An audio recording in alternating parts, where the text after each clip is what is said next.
Hey, everybody, welcome to another episode of Chats with Yvonne. Our guest today is Benjamn. He is also known as Perez the Advisor on Instagram, so check out his page if you haven't already. And before I pass it on to him for an introduction, I'll say that this segment is dedicated to exploring how student involvement on campus and within our communities can be a tool for becoming a great public speaker. You all know I love that so much, so that's why we're here today. Benjamn, welcome. How are you? What's up? I'm doing really well. Thank you for having me today. Yeah, no, well, thank you for being here. I know you're super busy, so we appreciate your time. I want to start off by allowing you to tell us a little bit about yourself, your platform, the work that you do, and just tell us about a little bit about who you are. Yes, the $1 million question I always say, like how talking about one like ourselves. Should be very easy, right? But it's always like, what do I say? Yeah. So I mean, for me, Benjamin, as you mentioned, I'm born and raised in Salinas, California. Um, how I like to say that 831, and I've been working in higher education for oh man, like I would say 7+ years. I've always worked with students ever since in community college because I didn't want to work weekends. So I've stayed in education and I found a passion in it within getting involved on campus when I was an undergrad. And yeah, I've been taking my work and my experience and my vision and my passions to social media, which is obviously like you mentioned, Perez the advisor and yeah, I'm just a guy, just a regular guy here trying to make a difference in our culture and my own passions and my own mental health and yeah, so that's a little bit about me, I guess, in a nutshell, no? Thank you. Yeah. And you are making a huge impact. And I think it's so important the work that you're doing and what different sides of education and student involvement and all of that you're showcasing via your platform. And because that's our sort of what we'll be talking about today, can you tell us a little bit more about your experience in working with students and perhaps even a little bit more about the impact that student involvement on campus can have at all levels? Yes, definitely. All right, so my experience with students, I would say it started when I was my second year in community college. I was one time walking around the student center and I saw a couple tabling of like job posts, and this one guy comes up to me and tells me, "Hey, do you want to not work weekends and make certain amount of money?" And I'm like, "Sure." Like I was during that time working at Hollister, the store, because there's a town named Hollister in the area where I'm from, so I always like to say the store. And Okay. yeah, Yeah. yeah. So like it's the store, not the city. And yeah, so like he was like, "You want to work with students?" I'm like, "What do I do?" Like you just start working. You're going to be tutoring students, elementary students, around the area, right? I'm like, perfect. Let's do it. Like, what am I tutoring? And he's like, math and English. I'm like, well, I'm perfect at math. I love math. Yes, let's go ahead and do it. So I started work. That's when I would say my job or my work or the passion or whatnot started with students during that time. I wouldn't say passion just yet, I guess, because it was with elementary and middle school students. So that was like, woo, that's like, it's a whole different conversation. Yeah. It's not easy. So shout out to all those teachers and all those people that do that type of work. It's yeah, you need a lot of patience, and I tried. I would say I tried, but it was a good experience. But I would say that started it. And then when I transferred to San Jose State, I got the chance to tutor as well as an avid tutor for high school students, which that was cool too. Another challenge of its own kind, right? But it was cool to get exposed to that age group. And then while being an undergrad, I also got to tutor friends and fraternity brothers who were struggling in math. And I was like, yo, I'll help you out. It's cool. It's what I do. You don't have to pay me nothing. Just I'm just doing it for because I Yeah. want to. So I would tutor. I got to tutor certain folks, and it was cool. But then within my involvement in college, slowly I joined a fraternity, and then that allowed me to work on campus for the first time in my life. Like I never ever dreamed of working on campus because I was just doing the tutoring thing. Tutoring thing. I don't want to work weekends. It seemed like the coolest thing to do. And then I got the chance to be an online tutor too with this other organization. So like I was doing all these things. But that the tutoring online did not prevent the working on weekends. So I did get a chance to work weekends, which sucked. But hey, it was what it was. It paid well. The hours were really flexible, so I was able to do that. But then after, like I said, being involved on campus, which we'll talk about that as well with my public speaking, working on campus.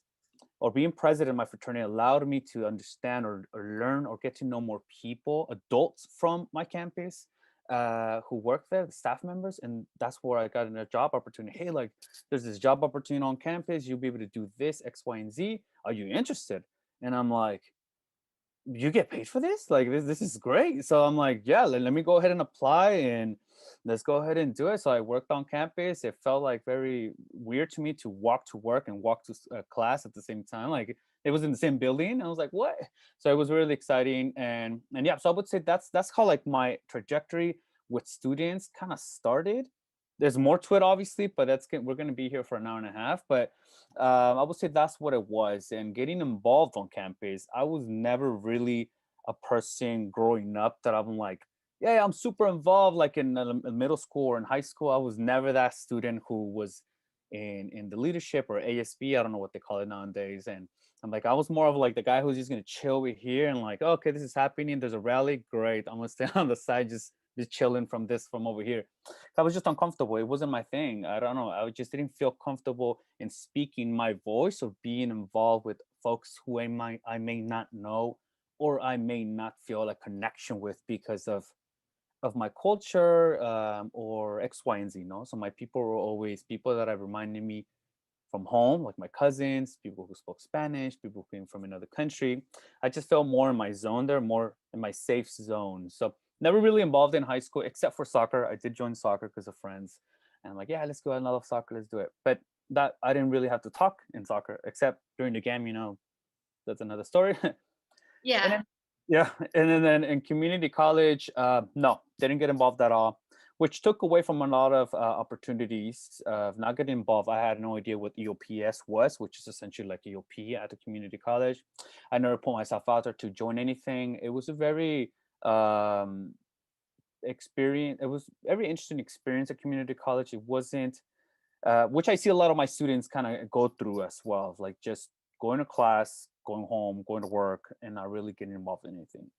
So this whole world of like getting involved was like not a thing for me. Being first gen, no one really told me, hey, like there's this, check out that, go over here. Maybe this is where you can eat. I had no idea, right? So I'm just trying to like survive and just do my thing, like go to class, get good grades, not mess up, don't get in trouble, and that's pretty much it. But then, you're walking through campus. For those of you that are at a CSU or a university, you understand the struggle of when you're walking through campus and you see that people are tabling and you're walking through, and you're like, oh, I don't want to walk through here, but if I walk through over there, it's gonna be like 20 more minutes to get to my class. So I'm gonna go ahead and walk through here, even if all these people are gonna come up to me and give me all the flyers and try to get to know me and all this kind of stuff. So like I would try to not go through that section of the tabling of the student I organization. think we can all relate to that a little bit, those of us who have experienced it before. Yeah, yeah. And I mean, I've been on both sides of the table, right? The person who comes up to students and the person who's like coming towards me and I'm like, don't. And so So I want to explore that a little bit, because what you just highlighted is the almost how intimidating it can be to be involved to be involved on things on campus, but then also that extra step that you have to take on top of, I'm already doing school, I'm already first generation, like I have no idea what the heck is going on. So how did student involvement on both sides of things, how were you able to convince folks to join, and mm, how did that sort of help you navigate your own journey? Because I imagine, you were once on the side where you're like, I'm not going to deal with that, I'm not going to do that, and then to being on the other side, how did you sort of create that path for other people to feel empowered to be involved in student affairs or whatever it was?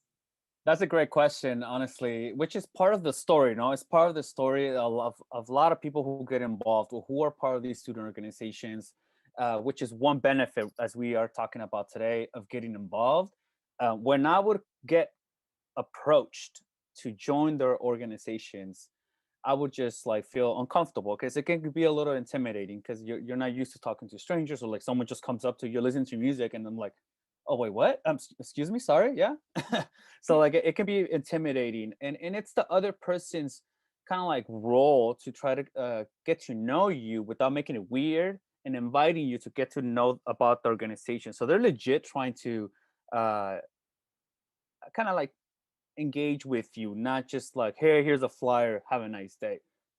So it could be intimidating for sure. And again, coming from me as a, like, not a person who was not really used to talking to folks who were like very like that, getting like involved in their in school, it felt weird. But then once I joined and all that, right, and I became that person who was actually not coming up to people to try to recruit to our organization, it has its steps. Like that was a part, one of the first steps, I guess, that I would say was uh, putting myself out of my own comfort zone. Okay, I'm in the organization, great. I feel comfortable with these dudes that are in the fraternity because I know them already. We've made a relationship, we've hung out, we've gone to meetings, etc. But then now it's recruitment time, or we're tabling, and I have to now go up to folks, right? Not everyone feels or has felt comfortable in doing that, because it's public speaking. Once again, you have to go up to a stranger and try to talk to them and be engaging when maybe you are a whole different, like, that's not your personality. So it they we did we would practice a lot, right, in chapter meetings. After the meeting would be over, be like, all right, great, so I'm a guy, I'm gonna be walking and you're gonna have to come approach to me. I'm like, okay, okay, okay. So like, hey, how's it going? Good morning, how's your day, to not make it weird. So like that was part one of getting involved on campus in public speaking aspect, like putting yourself out there to talk to strangers, not make it weird, and go in with like a purpose. Like, okay, you know what you're gonna say, you're gonna introduce yourself, you're gonna invite this person to our table to let them know what we're about. And that's like the first encounter, I would say, that public speaking was somehow involved in Yeah. And in this. one of the things that you're highlighting there in your story that you just said is what I like to think about our journey in public speaking as well, which is you sort of start with your community, right? It's sort of when you're the first, I don't know, you're a new kid in school and you don't start to feel comfortable, or your personality doesn't start to shine until you have that one friend, because it really is all about confidence, right? And because today we're talking about public speaking in particular, how do you think that student involvement can create confident public speakers, maybe even outside of whatever it is? How can being more involved within our communities help us gain confidence and then in turn make us better communicators?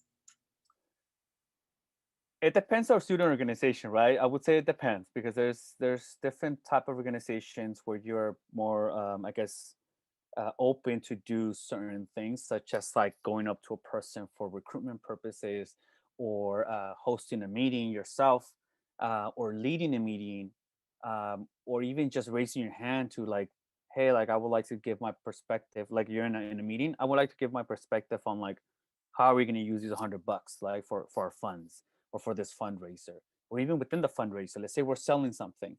Again, that's public speaking there, because people are coming in trying to buy something from you, and you're trying to sell something. So you're essentially talking to the people. You can't just be like, well, here's a flyer, you can look at it, and like, if you want to buy it, go for it. No, Yeah. you actually have to engage, right? So I would say there's a lot of opportunities there, and as just like the ones that I just mentioned, and for me in particular, like my own experience being in chapter meetings, like I said, within my fraternity, and with other student organizations that I was involved in. Like, I had to lead a meeting. Well, I remember the first time I had to lead my first fraternity meeting, or my first Gente Unida meeting. I was like, oh my God, like, I was so nervous, because as we think about public speaking in the classroom, when you go up there and trying to present something, what are you trying to do? Like, hopefully, like, they're not like judging you, right? Because you want to know that you feel confident what you're saying, and that you know the material. Same thing in the chapter meeting. I didn't want to like make it seem like I had no idea what I was doing. I'm trying to keep time, trying to follow the agenda, and have in my mind, supposedly, I want everyone to like what I'm saying. I don't want no criticism and stuff. So Yeah. that's like the first thing of like pressure within in a student getting involved, like being involved in, like, not just in the club, not just being part of the club, but also leading, having a role in leadership within the organization, whether you're like a public chair position, or you're in a fundraiser, or you're supporting a certain committee. You're getting exposed to terms that maybe you didn't know before, especially as a first gen. Like, I didn't know what the heck was a public chair or public relations chair. I'm like, what is that? What are you talking about? So Yeah. like learning all those things and just being kind of like within the organization or getting involved, you'll find folks who are much older within the same club or organization that may tell you, hey, I think you'll be great at this.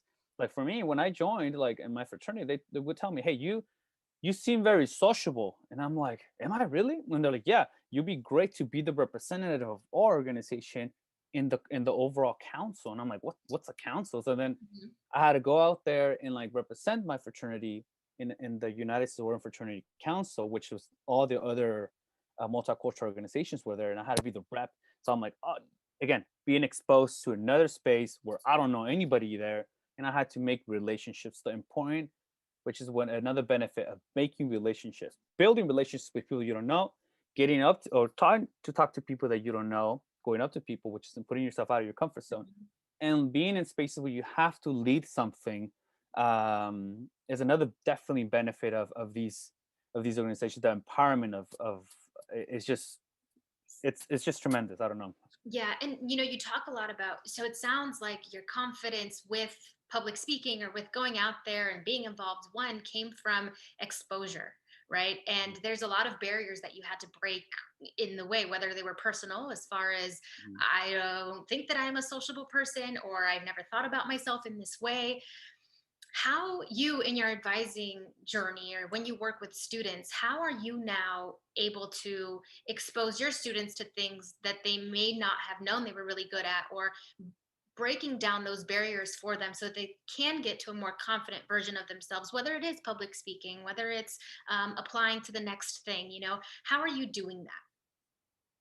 That's a great question because as you asked me this question, I'm reflecting. I'm like, if you would have seen Benjamin from high school, you would be like, who is this guy I'm talking to right now in 2021? Like I'm thinking about like the students that I work with, right? Like, okay, they're 18, 19, 20, 21, and so forth, or whatnot, right? And I'm like, that student that I'm working with, or the students that may be watching this, you're not going to be like you're going to have so much development and so much growth throughout your years that if you are just going to class and going to work, like you may not find that exposure and you may not know the potential that you have. Because again, for me, coming out of high school, being this shy, because I'm a shy person, you may see me here talking and with my hands and doing this and smiling. That's just something that like was developed. Like it was always me, right? But it was like like a shy part of me. Like I always put the shyness first, and I don't want to let no one in. Right now, I'm letting you all in. Like I don't care. But Yeah. it's been a process. It's a development, right? Like I've never felt this comfortable or confident in just sharing who I am and doing this. And like if I make a mistake and my hair looks a certain way or what, I don't care. Like it is what it is. Like I'm at this stage where I'm like, let's do it. Let's hang out. Um, get to know me. This is who I am. Take it or leave it. But to my students, I try to slowly get to know them, right? Because again, 18, 19, 20, 21, I know how I was during that time. And I need to be understanding of how what they're experiencing, how they are, and get to know them first. Know what they value, know what how I can push. I can't just be pushing a student, hey, you can do this if they are not ready, right? So like I need to feel that I know them more as a person so I can slowly be able to mentor them as a student, right? Be able to push here or pull there when I need to. So in one way that I like to do this is let's say when before pandemic was a thing, a student, let's just say, would had a hold on their financial aid. They're like, hey, like I got selected for verification. I don't know what to do. And I'm like, all right, but if I don't know what to do either, let's go to the financial aid office. So I'll walk with them. Let's go right now. What you got nothing to do? You're in this meeting with me, like, oh no, I got nothing to do. All right, so we'll walk to the financial aid office, and I'm like, but you're talking. I'm not. I'm here in case you need me, but you're the one who needs to talk. So they're gonna ask for your student ID. They're gonna ask for your name, and they're gonna ask why are you here. And they may look at me, and if they look at me, I'm just a friend. So, but if you get stuck, I'll be here to support you now, I'll know. Just give me the look, and I'll know. So yeah, that's one way that I would say empower them with public speaking, because I know the fear of going to the financial aid office or whatever office, right? And like knowing what you know what you want to do, but then when you get there, and then you're like, oh snap, I forgot what I have to say, and then you're just like, you may ask something and you have no idea, and then like your turn is gone, and you have to, oh, I didn't get the answer that I wanted. So like that's one way I would say another way I do promote getting involved, because for me, like I mentioned to you throughout this whole conversation, getting involved has really developed my public speaking skills, feeling more comfortable in myself, in just being up there. And if they look at me, and if I'm dressed or if I look a certain way, who cares? Mhm. It hasn't been easy. It's been a process. So for my students, I tell them, hey, get involved, join something, put yourself out of your comfort zone, do more than just getting your college degree. Whenever you apply to jobs, you will need to show, you would want to show them, hey, yeah, look, yeah, I got good grades or whatever GPA I got, but this is also what I did, and this is also how I was developed. So I try to do that as well. Some students listen to me. Some students are like, yeah, yeah, okay, Benjamin, Naturally, yeah. you keep saying the same thing and stuff. But I would say like getting to know them as people. Or like I said, trying to push when I can, and mentioning getting involved, the importance of it, and just being authentic, right? So just showing them that, look, I'm here. You can cuss. I may not cuss. I don't know, but I'll be with you how I am. So try to empower them, for them to feel like, you know what, I can be myself. Doesn't matter if I'm talking to Benjamin or if I'm in the classroom or if I work. Be your authentic self. So let's try what I try to promote to them. I really love that you say that too, because the beautiful thing of what you just said is one of the things that, or the framework that I like to use for creating and becoming better public speakers is reflecting, connecting, and then sharing, right? And you just outlined throughout our conversation right now a little bit of that, which is you reflect about yourself, whether you were when you were in high school, whatever it is, but there is reflection that happens as things are happening in your life. And then there's this connection piece, whether it's a connection with the community that you're a part of. It's a connection with yourself. Who am I? Who do I want to be? I don't want this shy person to take control over the version that I show up as all the time, right? So then you make tweaks there. And then now you're sharing not only with your Instagram audience and on social media, but with all of your students. And it's almost adopting that reflect, connect, share to the way that you do advising. And I think that to me at least is the very direct correlation to public speaking is public speakers are not born, right? Kids that or students that are that go to college, student involvement, that's not something that may come naturally to you, but you can get there. Same thing with public speaking. It's not something that we all do naturally or organically, but with enough practice, with enough preparation, with people like you who are there empowering us and telling us that we are there doing the right things or helping us get along in our journey, that's how we get better, right? And so a lot of what you shared kind of embodied that for me now. And I'd love for you to tell us, because I know you do so much more, right? I'd love to tell for you to tell us a little bit about your IGTV series, your podcast, things that you have going on that one are you public speaking, but that in many ways also empower other people to become involved and to in their own journey be great public speakers as well. Yes, thank you for allowing me to share a little bit about that. I agree with you. I think obviously there's certain people that are have that, that the personality trait that maybe may be more comfortable in talking to, being out there and like talking to more folks than others. Again, for you know extroverts, etc.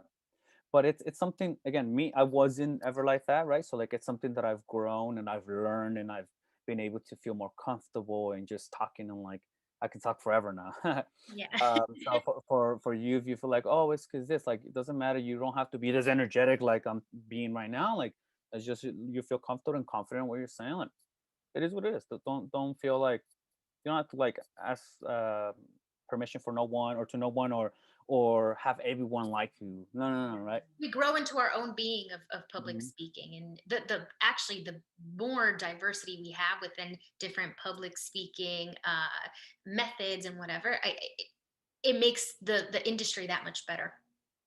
Yes, and for the work that I do on social media, so the find your purpose, right? The Instagram lives that I do, it's been a process. Don't get me wrong. I've done, I don't know, like maybe 15, 16 episodes at this point throughout the course of the series, Mhm.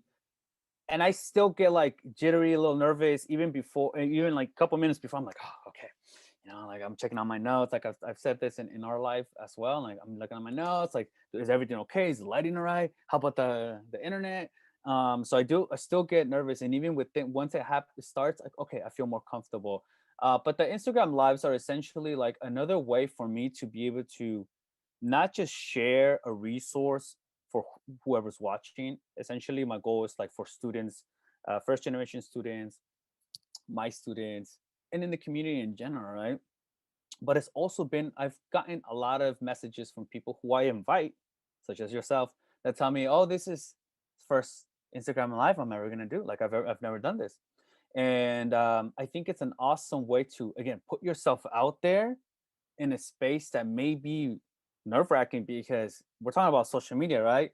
We know the struggles of social media, how it can be a bullying type of thing, cyberbullying.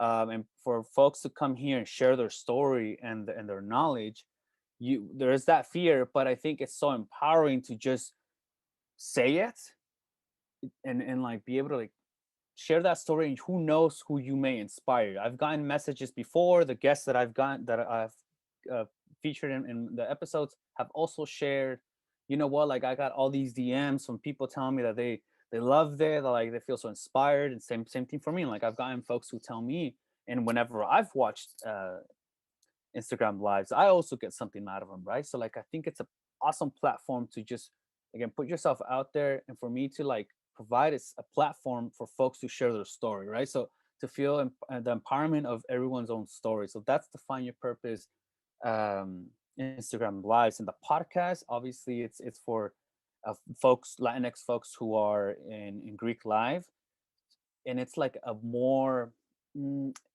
it's very similar to the lives in the sense of I'm interviewing someone, right? But I think it's more, como se dice, personal, I would say, because you don't get to see the person's face. So the person may feel more comfortable and just being more, what's that word? And you can edit this part, by the way. It's fine. I've lost the word, but I think it's more vulnerable. There you go. Be able to be more vulnerable in sharing their story in the podcast. So I think the podcast, that's what it is. Latinx Week Live, to be able to share, your story on a more deeper level, and what getting involved, which is obviously this is what we're talking about, getting involved within your Greek organization, how it impacted and changed your life. So I am 5 episodes in, I think. It's going to be the fifth episode well, this Yeah. Wednesday. I don't know Well, when you're putting I mean, congratulations for that. And it's almost like the next level of student involvement, right? So Mhm. after, you allowing this space or having this space for people to go on for the first time or, share their stories in these different ways, I think exposes folks to a new level of confidence that you didn't know was there. When you're able to share your story in this way and have someone like you interview them and empower them in this way, and by creating this platform, you're also inherently creating incredible public speakers. So we're in I this hope so. together. I hope so. Yes, I really hope so. And what just happened to me right now, a couple minutes ago, of like I couldn't think of the word. Like right there, it could happen to you, whether you're presenting in front of the classroom, whether you're leading a meeting at work, or you're leading a meeting in a student organization. You may zone out, and it's like it's okay. Like you've seen artists before when they're like presenting something or they're singing, and they're like, They forget like lyrics. Yeah. they freeze, and it's okay. Like make it like a thing that it was like laugh about it, right? Like I was like, oh, I can't think of the word because I always think in Spanish first. I'm like, oh, estoy pensando en esta palabra, and I couldn't think. I'm like, who cares? Like, don't edit it, right? At the moment I said, oh, maybe you should edit, but I'm like, no, who cares? Like, it happens, and no one's perfect, and it will happen to you. So it's just about like just be real with the audience. Hey, you're like, I completely forgot. You're like, I've had a bad week, but let's go ahead. Bear with me, and we got this.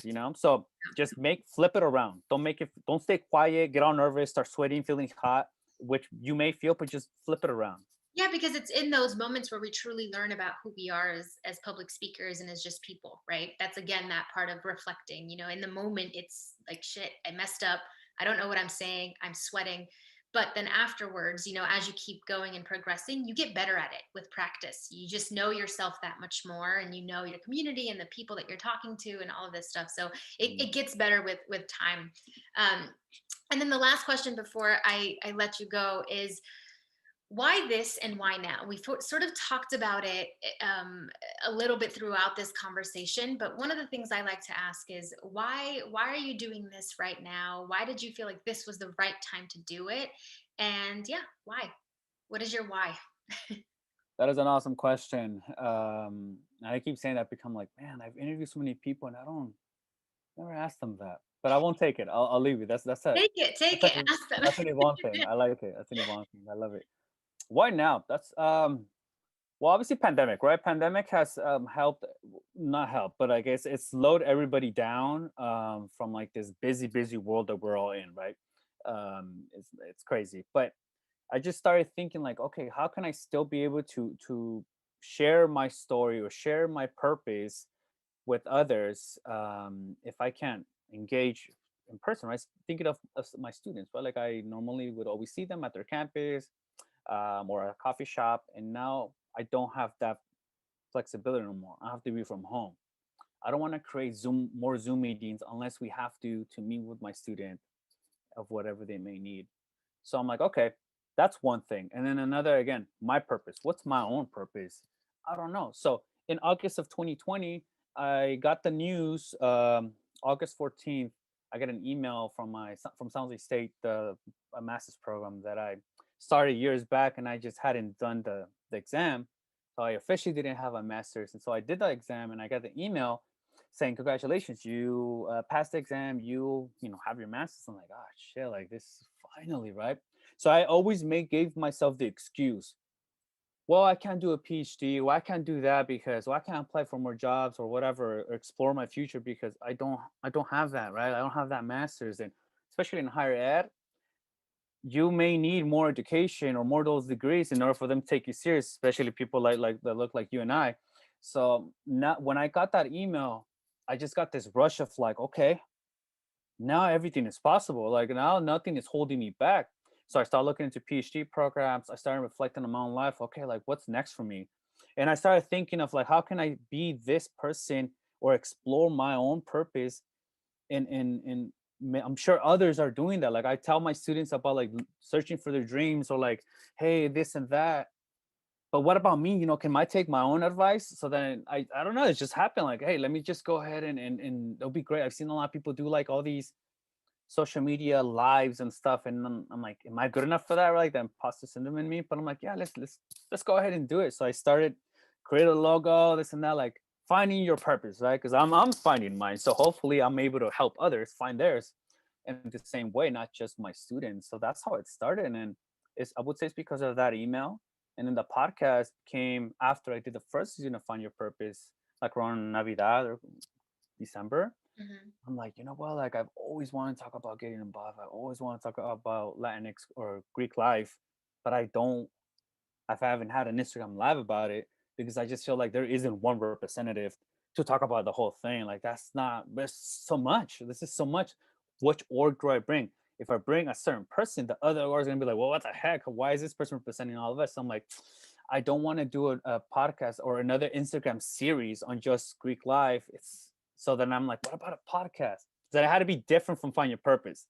So that's why like I'm just it's a passion of mine. Like I said, Greek life is a passion of mine. My Instagram page are three pillars, right? So it's Greek life, it's the college experience, and it's the Latinx culture. So those three things I'll talk about. You'll see my posts. It may be college related, it may be Greek life related, or it may be just Latinx culture. So there's a little bit of variety. You may fall into all three if you identify yourself like that, or you hopefully may identify in just one, or hopefully you get inspired in any other way. But that's why now, and like, and it has been like a very interesting path because doing reels, doing those Instagram lives, putting myself out there and just being myself while keeping it real, but keeping it professional, like not being this and that. Like, I don't know, like who knows who's watching. And I hope that whenever in the future I do apply for a job or a PhD program, or who knows, they may look at this and be like, this is awesome, right? Versus like, this doesn't follow our norms, blah blah. And if it doesn't follow the norms, then I don't want to work for you, then because I'm There, not yeah, doing anything exactly. bad. Yeah. I love that you say that because in a lot of public speaking, we have to practice authenticity, right? I was watching this video just today about how even the public speaking industry is just when you go to conferences, you're used to seeing white men being the fountains of knowledge for these things, right? And so we need to work to create spaces where there are more people that look like the rest of us in positions of knowledge or in positions of power, especially at conferences, right? Why is the knowledge coming from this person versus another person? And so that's why I think that the work that you do and the work that I'm hoping to do sort of combined is something that can empower a lot of different people to say, I have a voice, I have a story, and this story can resonate with some of you. It can resonate with all of you. But the most important thing is that it continues to resonate with me, and that through the process, you're able to create confident people and a confidence that maybe we aren't exposed to in other platforms that we're a part of or in other communities that we're a part of. But here with Fed as the advisor, with Yvonne on Chats with Yvonne, you're able to explore those things and able to gain and create confidence, and then hopefully you'll go and do incredible things later on too, by then passing on the torch to whoever else is in your immediate community. So with that being said, I thank you so much for being on Chats with Yvonne. If there's anything else you want to leave our viewers with, now's the time. But thank you so much for joining us. No, well, I mean, like, you're very welcome once again, and yeah, for them to support you and I, like you and I, and the tremendous community we have on social media within the people that are doing this type of work, like you and I, in their own vision and passions, right? So just check it out, check the rest of us out. Support all of us, and yeah, just don't forget to just be yourself in everything, whether you're in a public speaking space or you're in may thinking of getting involved or putting yourself out there. Just be yourself. That's all, like, I can ever like advise. Like, don't there's so much power in your story, so don't be afraid of sharing it. And we'll end it with that. There's so much power in your story. So thank you, Becoming, for being on Chats with Yvonne. Thank you.